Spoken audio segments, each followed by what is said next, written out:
because Bayelsa versus Edo Queens to open this season. What a rush. At the Samson Siasia Stadium, it's already looking like a big title marker because whoever wins might likely go ahead to lift the title. Let me not just be in a rush. But let's look at the head-to-head between Bayelsa Queens.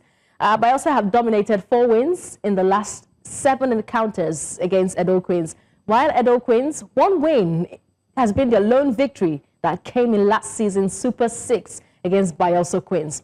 Now, these sides, they share national team stars and a history of heated rivalry between them both. Itoro, can Edo Queens get revenge today, or will the champions remind everyone who runs the South that they are the ones?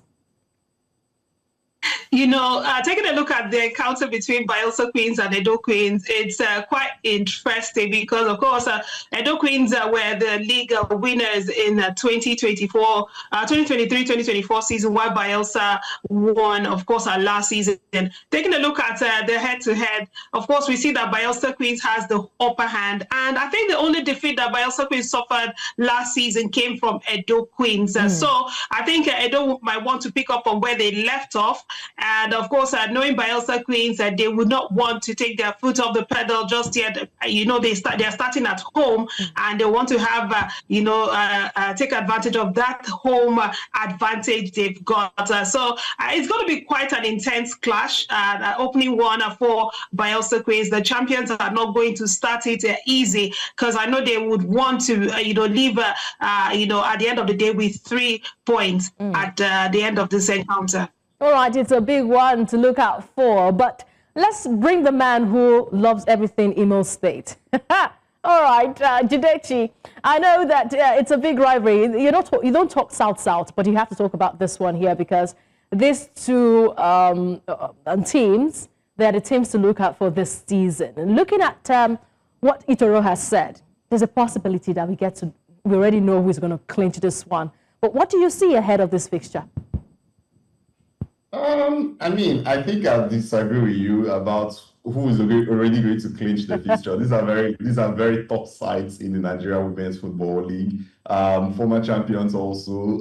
So it's a game that has everything, and it's a game that is very unpredictable, possibly one of the most unpredictable fixtures of the start of the season. So I obviously I do expect a very exciting affair. These are 2 teams who would also want to win the league title yet again to represent Nigeria in the Champions League. So I expect it to be very free-flowing, if anything.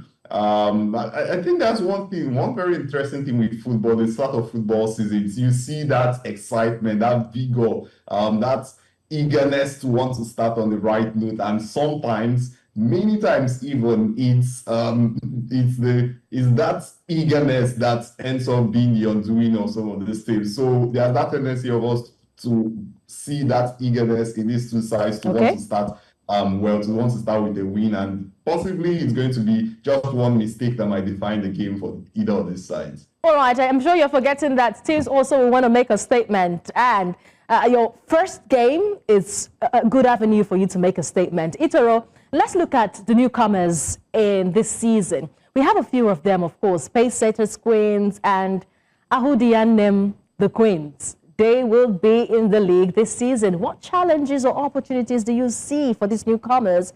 What challenges do you think that they would face trying to establish themselves in such a competitive league like the NWFL? Well, I'll say highly competitive. They'll face a whole lot of obstacles in the sense that we have teams that have been here and are hoping to win the title, and of course are hoping to increase their title tally as well. We have teams like Delta Queens, of course, Rivers Angels, Bayelsa Queens, and Nasarawa Amazons, who of course want to increase their title tally, and you have these young ones coming in. I think if there's anything, they should take, a leaf from what just happened to Castmore. The Nigerian Women Premiership is a league where we've seen that has produced superstars over time. And if you want to be here, you have to be prepared. So for every team that has made it here, I want to believe that they want to make a mark as well. And taking a look at the teams so far, we've seen that majority of the teams in the Nigerian Women Football League have produced superstars, have gone on to represent Nigeria at the national level. Yes. So, I mean, coming against the teams that have produced superstars like this is not easy. So they would want to also step up at their game as well. All right, Jidechi, do you think the relegation of Casmog ladies have thrown the league into a bit of an unbalanced situation? Because we have 19 teams right now. Of course, you can see that there are 10 here, and there are 9 at the other group. Do you think the relegation of Casmog ladies have turned this team into an unbalanced situation? I do not agree that it throws the league into an unbalanced situation.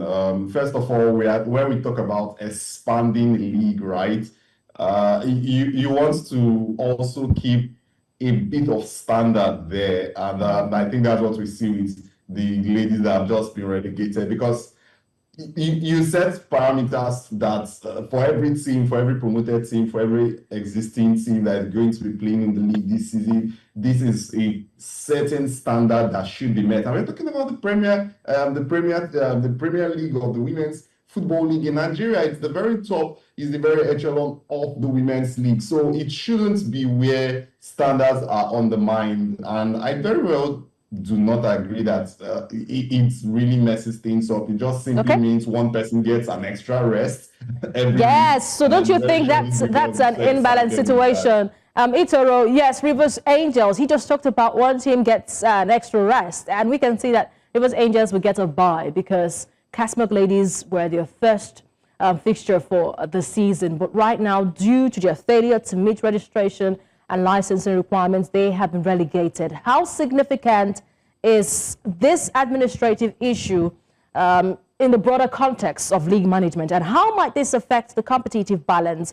Jidechi says it's going to be fine. They will be fine. But do you think both groups will be fine with one team out already? Honestly, I would agree with you. Taking a look at I think they're supposed to play Casmo, because what this means is that for every day that a team is supposed to play Casmo, take extra rest. But what the NWFL has done is sending a strong message out there. And I think this will be a wake-up call to every team out there. We've been saying, oh, we need structure. We need to, put our foot down so that everyone sees this. I keep telling people that we treat Nigeria as a CSR.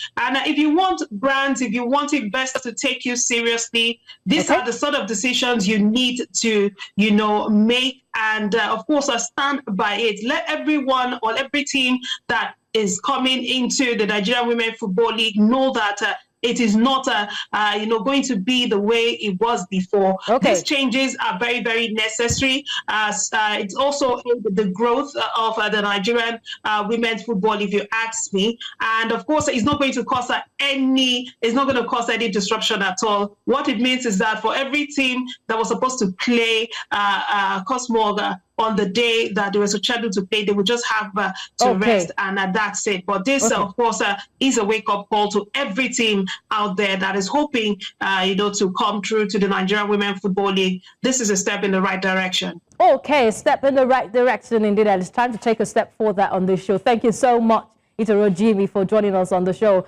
and we wish all the teams good tidings as they open the season in the Nigerian Women's Football League. All right, let's give you the fixtures for today. Hoping to see Bayelsa Queens up against Edo Queens. That's the biggest one for the day, and we'll be hoping that this will not be a title marker. But Adamawa Queens will see Pace Setters Queens. Heartland will take on Ekiti Queens. Niger Rattles will see Ibom Angels. Lazaro Amazons will welcome Delta Queens.